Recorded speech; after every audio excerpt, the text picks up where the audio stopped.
Hi, do you know what sets this particular model of gloves apart from most others on the market? If you're a professional or you just train often and intensely, you definitely need to watch this video because I'm going to show you a few things here that could be very important for you.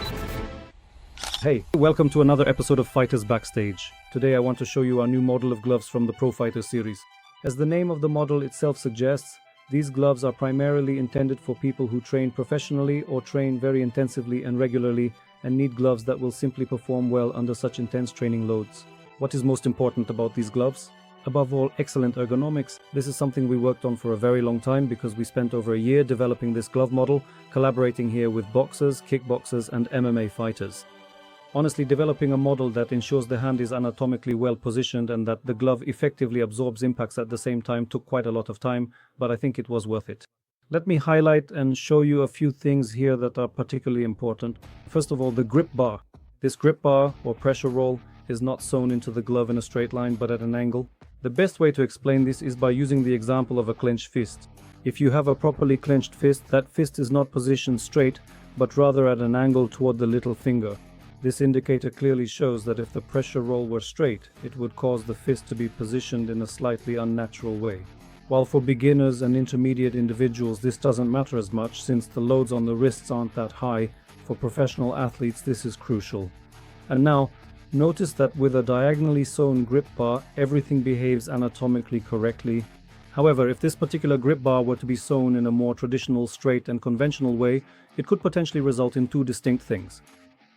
Either the wrist would inevitably shift excessively toward the thumb, which would consequently cause significant and undue strain in this particular area, potentially leading over an extended period of time to numerous micro-injuries that could eventually result in severe and debilitating degeneration and very serious injuries. Or, considering the second potential scenario, if the dedicated athlete does not adequately bend their wrists sufficiently back, then they will unfortunately not be able to fully and completely close their fingers. These fingers, from the smallest to the middle one, won't be fully clenched, so regardless of the scenario, we are not dealing with a naturally well-closed fist, and in the case of intense training, this can eventually lead to many problems. That's why for people who train very intensively, this is of crucial importance. The second very important thing is the anatomy of the thumb. It's clear that in a boxing glove, we can never clench our fist in such a way that the thumb is properly tucked inside the fist, because that's simply the nature of boxing gloves. However, the key is to ensure that the thumb guard is as tucked into the glove as possible and that it positions our thumb in the most anatomical way, so that it sticks out as little as possible and when clenching the fist puts minimal strain on the thumb joint and requires as little force as possible, making the fist clench feel very natural. And this is an element we really worked on for a long time, and I think the results are very satisfying because the glove's contouring here is excellent. This thumb here tucks in behind the punch zone of the fist. We have the punch zone of the fist and the thumb tucks in very well. Right after putting on these gloves, you can immediately feel that making a fist is very comfortable. You don't need to break in these gloves for long, and basically right after putting them on, making a fist is first of all easy here because of this angled grip bar, and secondly, you don't have to use force to make the thumb fit snugly against the fist in the thumb area. So here, the anatomy of the gloves is a key issue, one to which we devoted a lot of time. But I think the result is really very satisfying, as confirmed by the athletes to whom we sent these gloves for testing over the past year. So this is definitely something you should pay attention to when choosing gloves. Another thing that sets this glove model apart is the padding. Here, we used as many as 6 layers of padding. And although layered padding is not something new since it is used in many professional models, I have not yet come across any model on the market that has as many as 6 layers. I have seen models that had 3 or 4 layers, and I think I once came across gloves with 5 layers of padding, but I have never encountered a 6-layer model. And in fact, the more layers of padding there are, of course properly selected with the right construction, properly shaped and so on, because it's not just about having as many as possible, but about them fulfilling their function. But generally, the more appropriately chosen and well-designed layers there are, the better the glove's shock absorption, and the better the distribution of the glove's load. To quickly explain, this is a foam mold that is used in traditional gloves intended for beginners and intermediate users. This is the cheapest type of padding to produce, so most gloves use this kind of foam. Of course, these foams come in various qualities. We make every effort to ensure that these foams are of the highest and best possible quality. However, while this solution works very well for cheaper gloves aimed at beginners and intermediate users, and it performs well in those cases, for advanced users who train very intensively, sometimes even having 2 training sessions a day, which adds up to several sessions a week, this foam might not be sufficient. That's because foam will always wear out over time, especially in the knuckle area, the impact zone. After some time it may start to crack and crumble. At that point the glove loses its properties. So, as I said, for beginners and intermediate users, foam gloves are a great solution, a perfect compromise between price and quality. However, when it comes to gloves for professionals, the solutions need to be a bit more advanced. And for example, a layered filling looks like this. As you can see, there are many layers of foam here. Each of these layers has a different structure and a different hardness. This is not by accident. Each of these layers has been carefully selected. Here, in the knuckle area, there is an additional material that ensures the gloves in the impact zone do not lose their properties as quickly. They absorb the impact force better and do not wear out as quickly. Well, I won't go over each of these layers here because I might record a separate episode about that. However, what is very important is that this is a layered filling, which means that these gloves not only absorb the impact force very well, but above all, they withstand the rigors of training. The rigors of training, which in the case of regular solutions might not be sufficient. This is the difference between gloves for intermediate or beginner users and those gloves that are intended for professionals. The third crucial thing that truly sets this particular glove model apart is its truly excellent and comprehensive wrist support. Once you carefully put the glove on, you can immediately and distinctly notice that while bending inward feels quite natural and unrestrictive, when it comes to bending outward, the glove is very well and robustly reinforced in that specific area, providing exceptional stability. Bending inward is necessary for in clinch situations, right? However, bending backward often results in injuries. That's why this reinforcement here, especially for boxers, is crucial. And how did we achieve this? Well, very simply. As I mentioned earlier, we used 6 layers of padding here, and one of the layers runs along the entire glove, from the tip of the striking area through the whole cuff of the glove, all the way to the end of the Velcro. There is no longer that free space between the striking area and the Velcro, which used to allow for bending.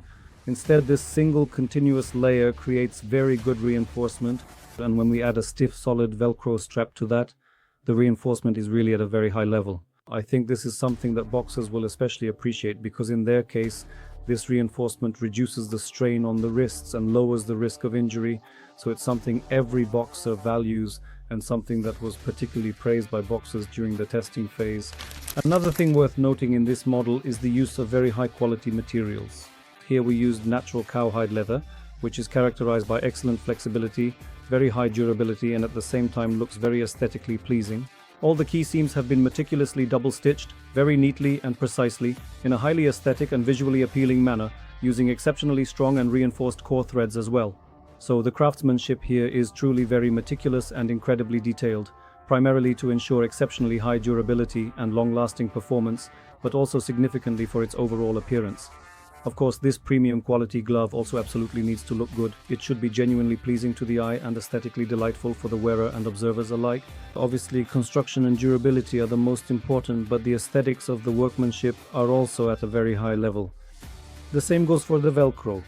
Here we've used a rather expensive, but I think worth its price, type of Velcro that maintains very high durability during use and unfastens quite nicely. You can notice when unfastening it that it's actually quite difficult to open, but that's exactly what proves the quality of the Velcro. The point is that the Velcro shouldn't come undone during training, and that during use, when we put on and take off the gloves many times, it doesn't wear out. Another thing to pay attention to is that the Velcro isn't sewn in just here, in this area, as is the case with most gloves. Instead, this particular Velcro area extends all the way to the very end, right to the absolute end of the glove, which consequently makes the entire Velcro section significantly much longer. In most gloves it's limited to just this area. Here, this particular Velcro area is thoughtfully extended by an additional 50 or even 60%, which not only significantly increases overall wrist stability and support, but perhaps most importantly of all, it genuinely extends the practical lifespan of the Velcro itself, because the considerably larger surface area inherently means it experiences less wear and tear over time. At the present moment, these high-quality gloves are readily available in 2 distinct versions, both with a secure Velcro fastening system and also with traditional reliable laces. It all depends on individual preferences. The color options for these gloves will of course be expanded. Currently we have black and gold as well as black and burgundy. In the future, other color versions will probably appear. However, the appearance of these gloves is not the most important thing. The most important thing about these gloves, the key aspect, is the solutions that have been used in them. The fact that these gloves are really super comfortable and that they provide a truly high level of safety compared to most models on the market. The fact that the superior materials and robust constructions meticulously utilized here significantly increase the exceptional durability and long-term resilience of these remarkable gloves. That is precisely why I firmly believe that anyone who truly values exceptionally high-quality gloves, someone who possesses genuinely high expectations for their protective gloves because they consistently engage in advanced or particularly demanding training regimens, will most certainly and enthusiastically appreciate this outstanding model. I genuinely think this is a truly impressive model that can quite easily and effectively compete with models from various prominent global brands, many of which can indeed cost several €100s. Here, the price is much lower thanks to certain access to various materials that we've developed over the years, but this absolutely does not come at the expense of quality. I think that if someone has been training so far in gloves that can cost several €100s, when they put on these gloves, they won't feel much of a difference, and they might even come to the conclusion that these gloves meet their expectations and needs much better than the ones they've used so far. But of course, I leave the final decision and the final opinion about these gloves up to you. I strongly encourage you to try them out. Thanks for your attention. See you in the next episode.